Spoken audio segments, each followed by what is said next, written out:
Nanggaling na rin mismo kay Shams ng ESPN na si Klay Thompson ay handa nang mag-move on sa Dallas Mavericks. Sa ngayon ang kanyang kondisyon ay mapunta lang siya sa isang contender na team, malakas at mayroong chance na magkampiyon. Ayon pa mismo kay Shams sa kanyang programa mga idol, yan daw sa ngayon ang motibasyon ni Klay Thompson sa kanyang bagong team. Katulad ng kanyang ginawa nang siya'y umalis sa Golden State Warriors at nang makita niya ang Dallas Mavericks bilang isang potential team na makakabalik sa finals. Hindi nga lang po ito umayon sa kanyang ekspektasyon sapagkat nawala si Luka Doncic at hindi na contender ang Dallas. Ngayon mga idol, isa lang po ang posibleng bagsakan nitong si Klay. Walang iba kundi ang Los Angeles Lakers sapagkat sila'y isang contender na team at sila'y naghahanap pa ng dagdag firepower sa kanilang opensa. Pero ngayon ang malaking katanungan mga idol, gusto man ni Klay Thompson na mapunta sa kanila? Ang tanong, interesado ba ang Los Angeles Lakers sa kanya? Inaasahan na nga rin po na dahil nga former player ng Lakers ang kanyang ama at syempre mayroon ding connection yan kay Klay Thompson. Ayon pa sa mga NBA analyst ay parang mayroong mutual na koneksyon at relasyon ang Thompson family sa Lakers.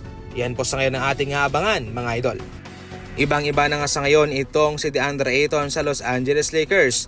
Kung sa Phoenix Suns at sa Portland Trail Blazers ay isang typical o normal na center na lamang itong si DeAndre Ayton, ngayon sa Lakers ay na-unleash ang kanyang potensyal. Kung yung nakikita ng mga tao sa kanya ay para bang normal na big man lamang, ngayon sa Lakers ay meron pala siyang maibubuga pa. Na-unlock ni Coach JJ Redick ang kanyang skills, ang kanyang kagalingan kasama si Luka. Sa kanilang huling laban kontra Philadelphia 76ers ay kanyang na-outperform pa nga itong si Joel Embiid.